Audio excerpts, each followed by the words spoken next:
In a quiet little suburb where life moved at a gentle pace, everyone knew each other. The houses were neat, the lawns were trimmed, and laughter echoed through the streets as kids played tag or rode their bikes after school. It was the kind of place where people waved hello from their porches and shared homemade cookies during holidays. For Sarah, a single mother raising her two children, Mia and Jake, it felt like the perfect environment to give her kids a happy childhood. Mia, a curious 9-year-old with bright eyes and an endless imagination, loved drawing pictures on the driveway with colorful chalk. Her younger brother, Jake, who was always full of energy, enjoyed running around and pretending he was a superhero saving the world. Every afternoon, they would rush outside after finishing their homework, eager to soak up the fresh air and sunshine. Sarah often joined them, sitting nearby on a folding chair with a cup of tea or a book in hand. She kept one eye on her kids while enjoying some rare moments of peace. The neighborhood seemed idyllic, but not everyone saw things the same way.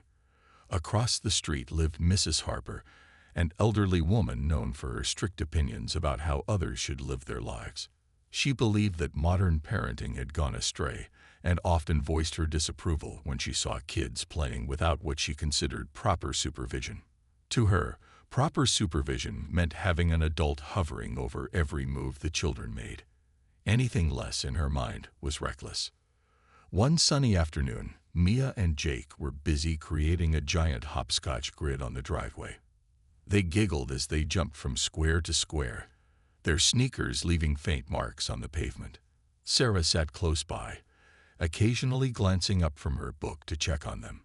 From her window across the street, Mrs. Harper watched the scene unfold. Her lips pressed into a thin line as she shook her head disapprovingly. In her view, Sarah wasn't paying enough attention to her children. How could she let them play outside unsupervised? Didn't she know the dangers of the world?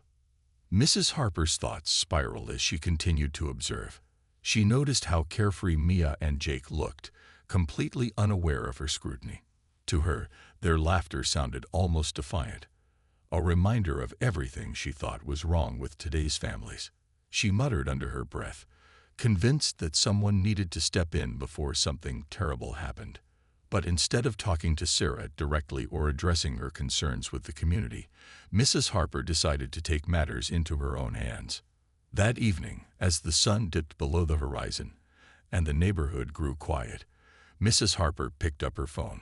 Her fingers hovered over the keypad for a moment before dialing a number she'd never called before: Child Protective Services, CPS. With a deep breath, she reported Sarah for neglect, claiming the children were left alone outside for hours without proper oversight.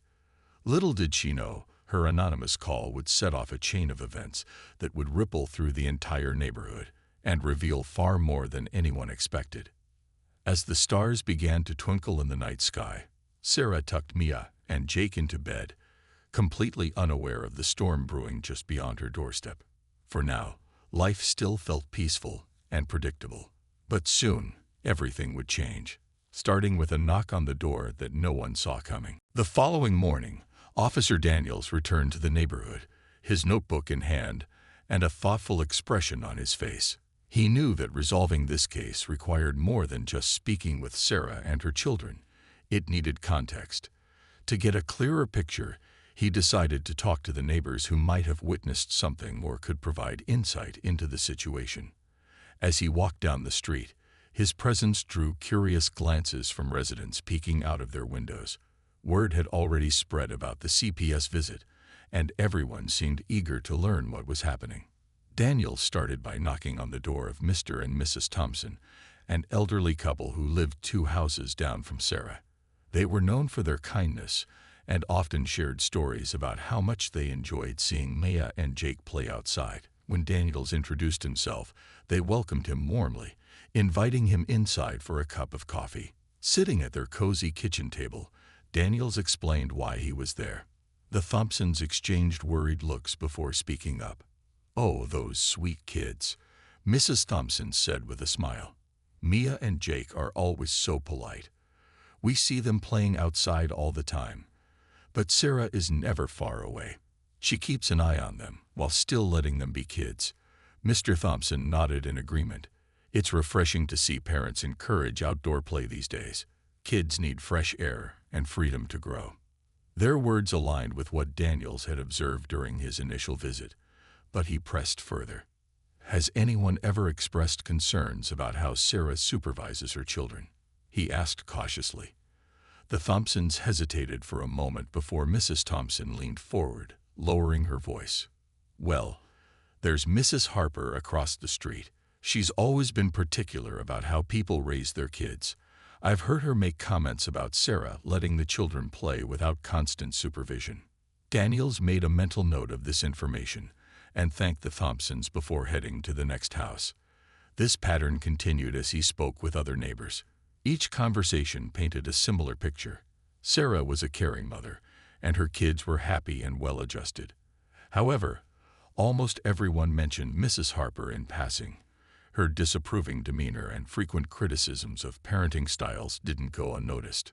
By late afternoon, Daniels found himself standing on Mrs. Harper's porch. Her curtains twitched slightly as she watched him approach, and when she opened the door, her expression was guarded. "Can I help you?" she asked curtly, her tone clipped.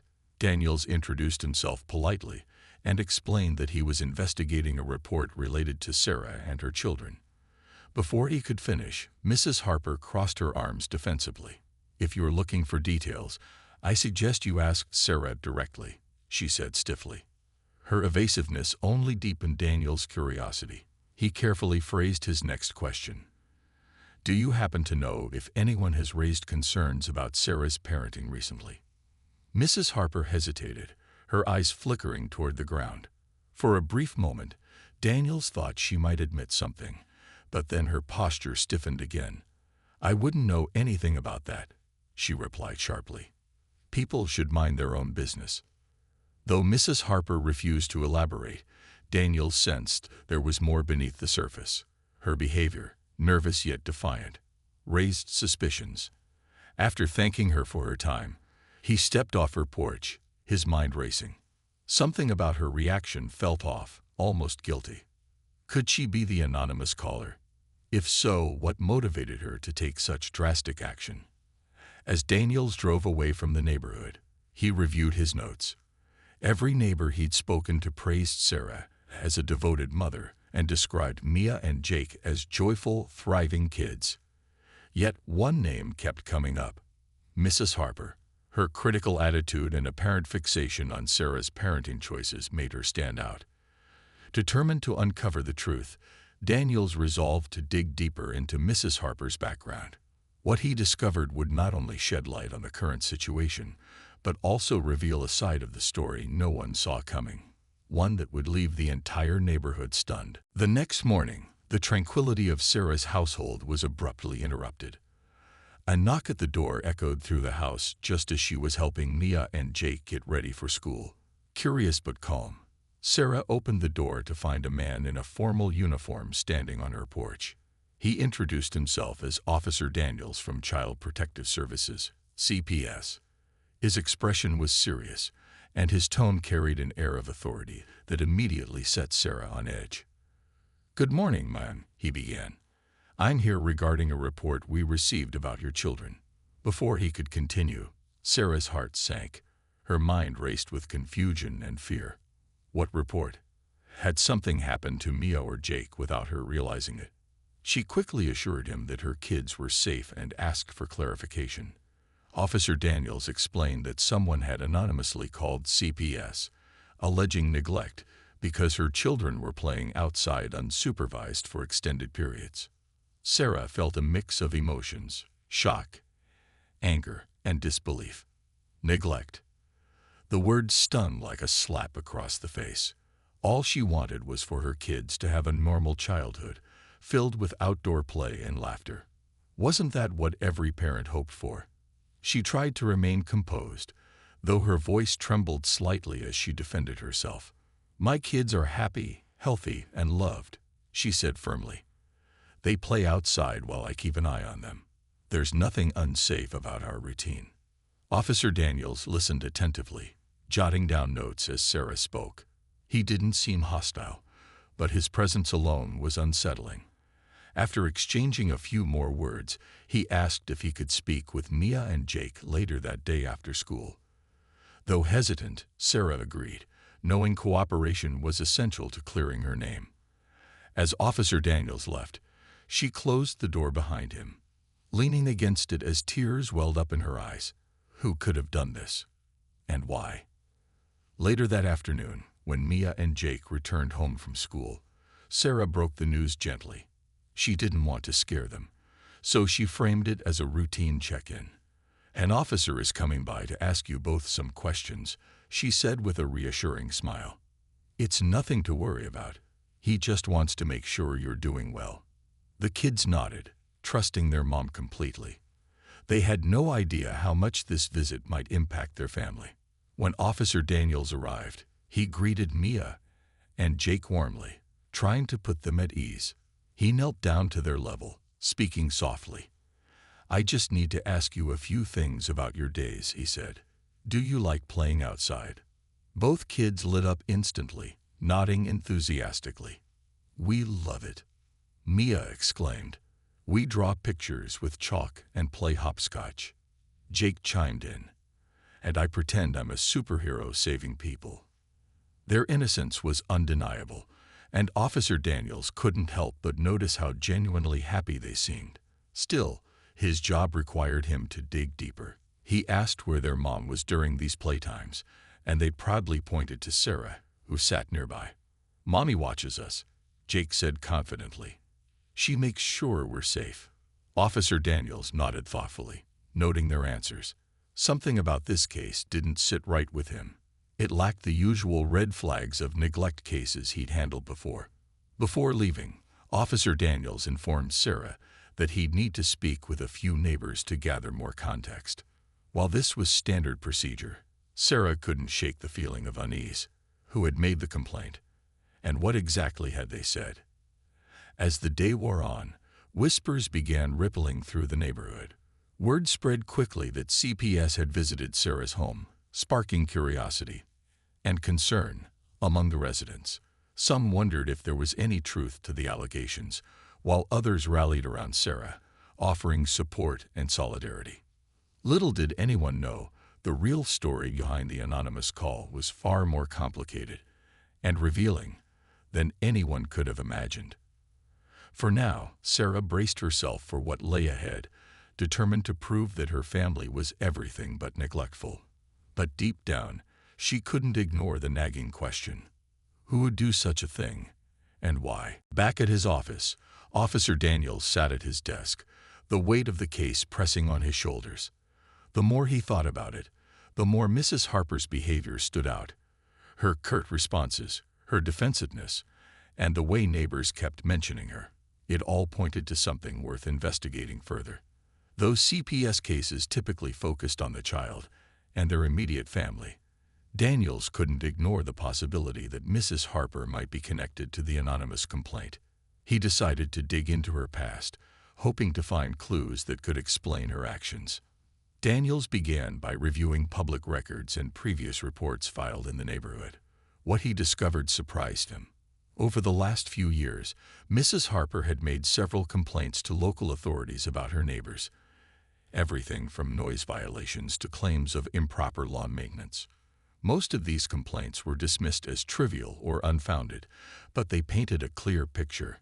Mrs. Harper had a history of involving herself in other people's lives, often over minor issues. One report even mentioned her calling animal control because a neighbor's dog barked too loudly during the day.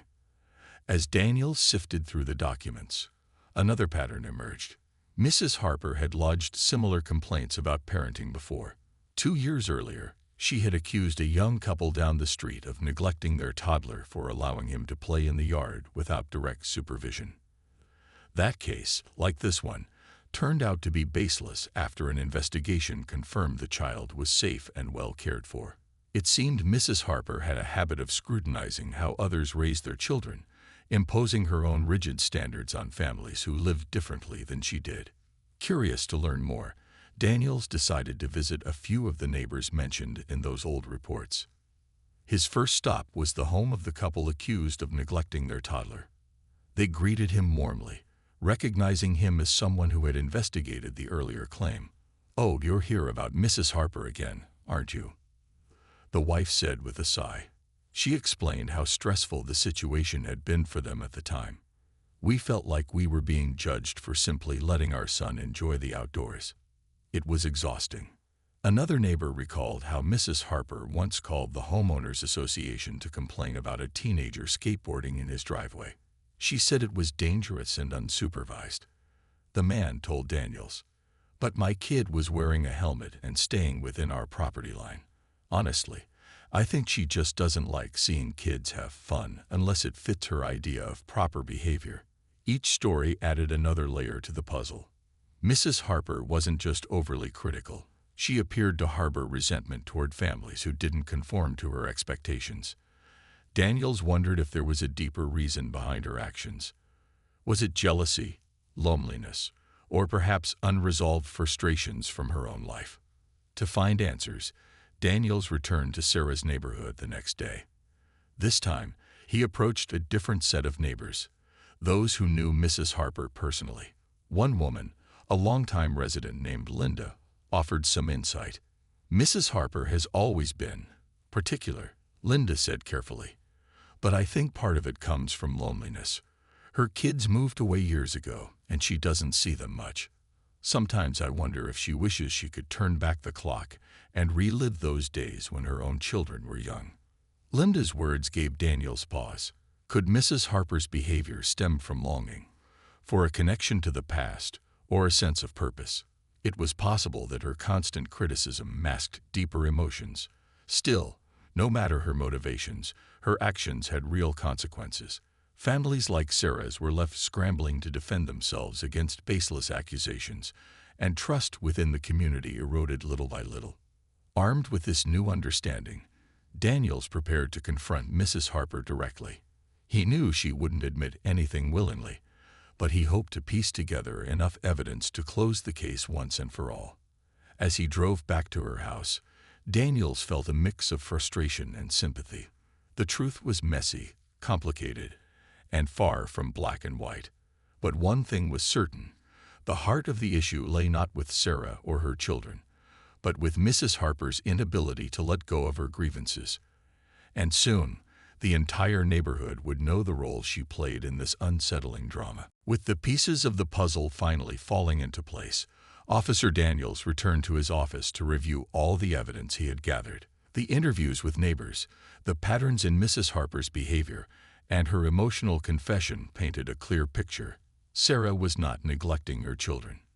Instead, the case was rooted in Mrs. Harper's personal struggles and misguided attempts to impose her ideals on others. Armed with this understanding, Daniels prepared to close the investigation. The next day, Daniels visited Sarah's home one last time. Maya and Jake were outside again, drawing colorful designs on the driveway with chalk. Their laughter filled the air as they proudly showed off their latest creation, a giant rainbow stretching across the pavement. Sarah greeted Daniels at the door, her expression a mix of hope and anxiety. "Is everything okay?" she asked cautiously. Daniels smiled warmly, offering reassurance before delivering the news. "I'm happy to tell you that our investigation has concluded," he said. "There is no evidence of neglect or harm to your children. You're doing a wonderful job raising them." Relief washed over Sarah's face, and tears welled up in her eyes. "Thank you," she whispered, her voice trembling with gratitude. "This whole thing has been so stressful." But Daniels wasn't finished. He explained what he had uncovered about Mrs. Harper's role in the complaint. While he didn't reveal specific details of their conversation, he shared enough to help Sarah understand why this had happened. "Mrs. Harper seems to have strong opinions about parenting," he said diplomatically.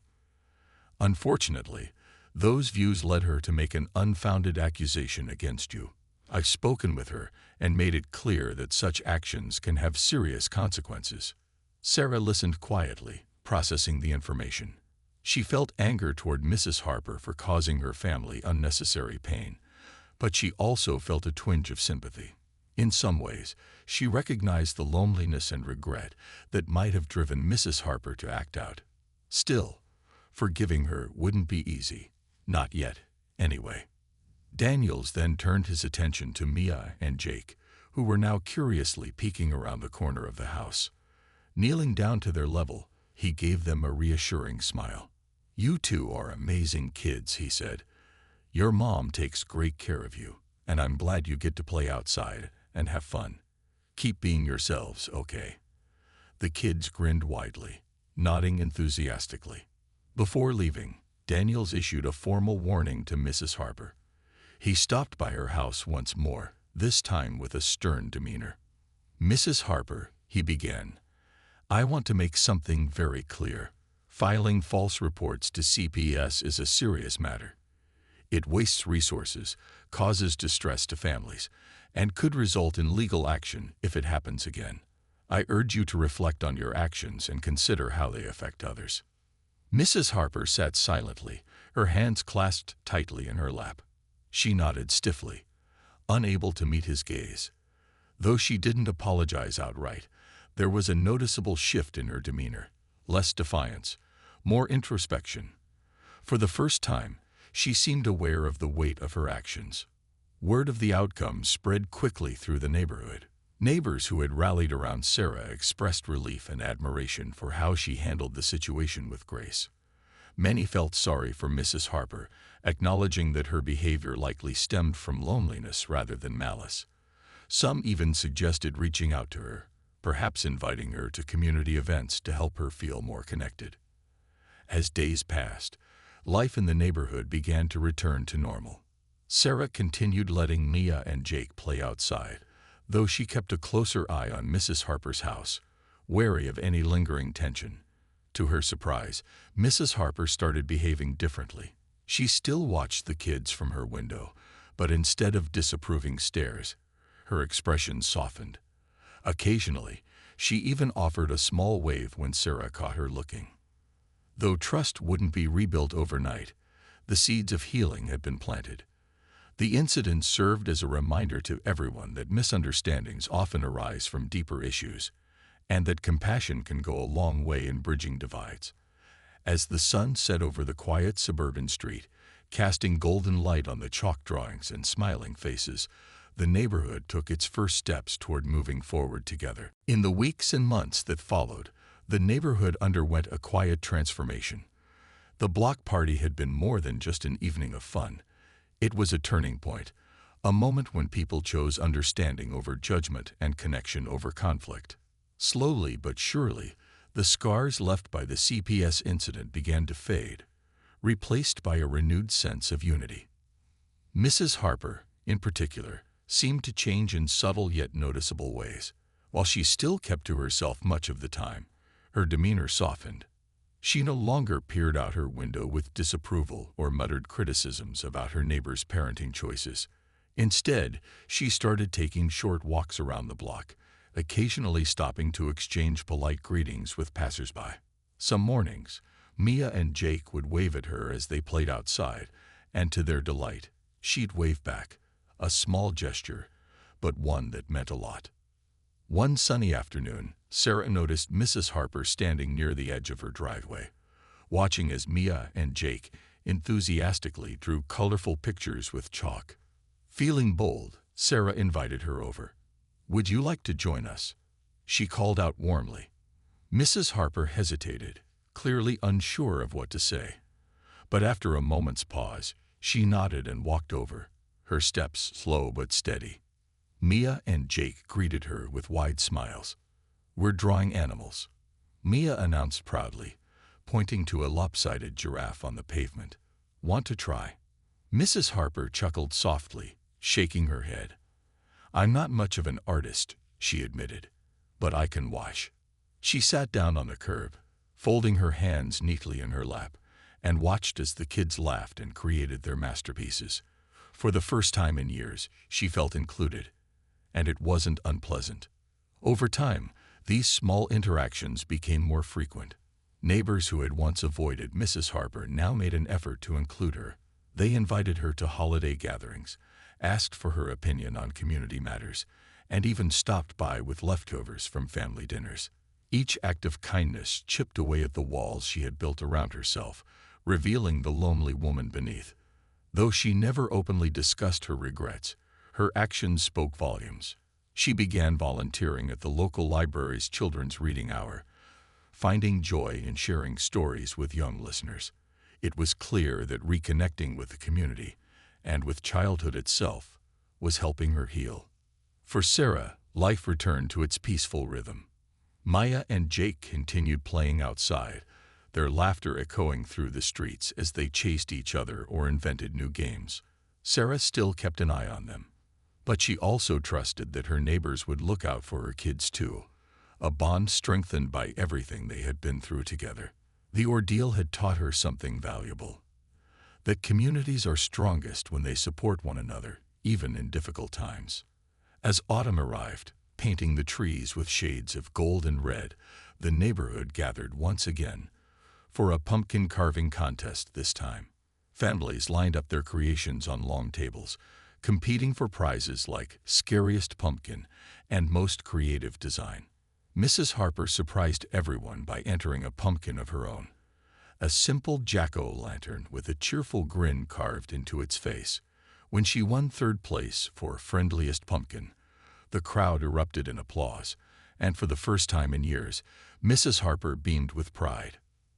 That night, as Sarah tucked Mia and Jake into bed, they talked about how much things had changed. "Do you think Mrs. Harper likes us now?" Jake asked sleepily, clutching his favorite stuffed bear. Sarah smiled, brushing a strand of hair from his forehead. "I think she always liked you," she replied gently. "She just needed help remembering how good it feels to be part of a community." Outside, the wind rustled through the leaves, carrying with it the promise of brighter days ahead. The neighborhood had weathered a storm, emerging stronger and more united than ever before. And though challenges would undoubtedly arise in the future, the residents now faced them with open hearts and a shared commitment to kindness. As the stars twinkled above, casting their soft glow over the quiet suburban street, Sarah stepped onto her porch for one last look at the night sky. In the distance, she could hear faint laughter, kids playing, neighbors chatting, lives intertwining. Life had returned to normal, but it was better than before. Together, they had turned pain into progress, proving that even in the face of misunderstanding, compassion has the power to bring people together. In the weeks that followed, the neighborhood began to heal in ways both big and small.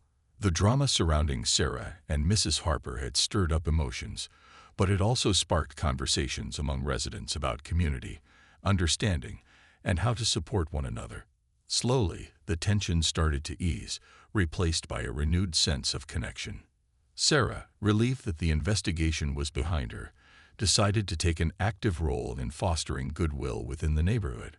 She reached out to some of her neighbors, suggesting they organize a casual get-together, a block party where everyone could relax, share food, and enjoy each other's company. The idea quickly gained traction, with several families volunteering to help plan activities and bring dishes to share. Even those who hadn't been directly involved in the recent events were eager to participate, seeing it as an opportunity to strengthen bonds. When the day of the block party arrived, the street transformed into a lively gathering place. Colorful balloons decorated lampposts, tables were laden with homemade treats, and music played softly in the background. Kids ran around playing tag, while adults chatted over plates of barbecue and lemonade. For the first time in weeks, laughter filled the air without any underlying tension. Mrs. Harper attended too, though she kept to herself at first, lingering near the edge of the crowd. She wore a plain dress and carried a plate of cookies she had baked earlier that morning. It was a small gesture, but it showed she wanted to make amends, even if she wasn't ready to say so outright. Several neighbors noticed her presence and exchanged knowing glances, unsure how to approach her after everything that had happened. Sarah, however, decided to take the first step. Holding a cup of punch in one hand, she walked over to Mrs. Harper with a warm smile. "Thank you for coming," she said kindly. "And thank you for bringing cookies. They looked delicious." Mrs. Harper hesitated, clearly caught off guard by Sarah's friendliness. After a moment, she nodded stiffly, mumbling a quiet, "You're welcome." The two women stood there awkwardly for a few moments before Sarah gently broke the ice. "I know things have been tough lately, for all of us," she said softly. "But I think we can move past this. Maybe even find a way to understand each other better." Her words hung in the air, simple yet profound. Mrs. Harper's gaze softened, and for the first time, she met Sarah's eyes. "I'm sorry," she admitted quietly, her voice barely above a whisper. "I didn't mean to cause trouble. I don't always see things the right way." It wasn't a perfect apology, but it was enough. Sarah smiled gently, nodding in acknowledgement. "We all make mistakes," she replied. "What matters is what we do next. Let's start fresh, okay?" Mrs. Harper gave a hesitant nod, her lips curving into the faintest hint of a smile. As the evening wore on, something remarkable happened. Mrs. Harper began to open up. Encouraged by Sarah's kindness, a few neighbors approached her, complimenting her cookies and engaging her in light conversation. At one point, Mia and Jake ran up to her, holding hands and giggling. "Want to try our hopscotch game?" Mia asked brightly, pointing to the chalk grid drawn nearby. To everyone's surprise, Mrs. Harper chuckled softly and shook her head. "Maybe next time," she said, her tone lighter than usual. By the end of the night, the atmosphere felt different. Not perfect, but hopeful. Neighbors who had once whispered about Mrs. Harper now saw glimpses of vulnerability beneath her stern exterior, and Mrs. Harper, for her part, seemed to let go of some of the bitterness that had isolated her for so long. Though rebuilding trust would take time, the block party marked the beginning of a new chapter. That night, as Sarah tucked Mia and Jake into bed, she reflected on everything that had happened. "Why did Mrs. Harper act so mean before?" Jake asked sleepily, his stuffed superhero clutched in his arms. Sarah thought carefully about how to answer. "Sometimes people feel lonely or sad, and they don't know how to express it," she explained gently. "But when we show them kindness, it helps them feel better, and helps us all come together." Mia yawned, snuggling deeper under her blanket. "Do you think Mrs. Harper will play hopscotch with us someday?" she asked. Sarah smiled, brushing a strand of hair from her daughter's face. "Maybe," she said. "And if she does, I hope you'll teach her your best moves." As the house grew quiet and the stars twinkled outside, Sarah felt a renewed sense of optimism. The road ahead wouldn't always be smooth, but the neighborhood had proven its resilience. Together, they had turned a painful situation into an opportunity for growth and laid the foundation for a stronger, kinder community. Officer Daniels arrived at Mrs. Harper's house the next morning, determined to get to the bottom of her involvement in the case. This time, he came prepared with questions that couldn't be easily brushed aside. When she opened the door, her expression hardened immediately, as if she'd been expecting him but wasn't happy about it. "What now?" she asked sharply, folding her arms across her chest. Daniels kept his tone calm and professional. "I just have a few follow-up questions, ma'am," he said politely. "It'll only take a moment." Reluctantly, Mrs. Harper stepped aside to let him in. Though her body language made it clear she wasn't pleased, she led him to her living room, where everything was meticulously arranged. Every cushion perfectly placed, every surface dust-free. It was a reflection of someone who valued order and control, traits that seemed to define her personality.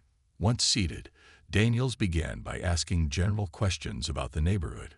He mentioned how much the other residents admired Sarah for encouraging her kids to play outside. "Do you think outdoor play is important for children?" he asked casually. Mrs. Harper hesitated, clearly caught off guard by the question. After a pause, she replied stiffly, "It depends on how it's done. Kids shouldn't be left alone without proper supervision." Her answer gave Daniels an opening. "That's interesting," he said, leaning forward slightly, "because we've received reports from multiple neighbors saying they've seen Mia and Jake playing while their mother keeps an eye on them." Do you agree that Sarah supervises her children adequately? Mrs. Harper shifted uncomfortably in her seat, avoiding direct eye contact. I suppose she tries, she muttered, her voice tinged with reluctance. Sensing her discomfort, Daniels pressed further. You've lived here for quite some time, haven't you? Have you ever had concerns about other families in the neighborhood? Mrs. Harper's jaw tightened, and for a moment, she looked like she might refuse to answer. But then, almost defensively, she began listing minor grievances.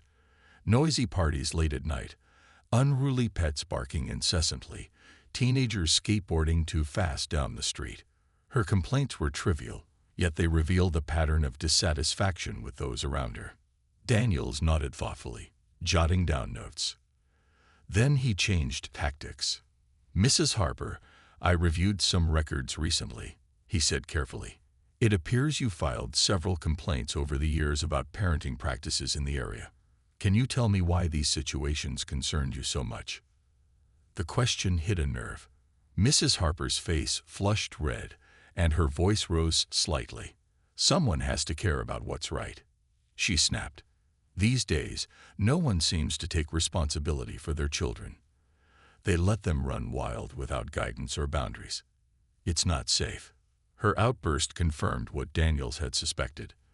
Mrs. Harper's actions weren't driven by genuine concern for the children's safety. They stemmed from her rigid beliefs and personal frustrations. Sensing he was close to breaking through, Daniels softened his tone. I understand your perspective, Mrs. Harper. But accusing parents of neglect can have serious consequences for them and for their children. Are you certain your concerns are based on actual risks rather than differences in parenting styles? For the first time, Mrs. Harper faltered. Her shoulders slumped, and she stared at the floor, her usual confidence crumbling. Finally, in a quiet voice, she admitted, maybe I went too far this time. But it's hard to watch others do things differently, especially when I know I could have done better myself. Her words hinted at regret, but also something deeper. Daniels leaned back, studying her carefully. Better? What do you mean? He asked gently.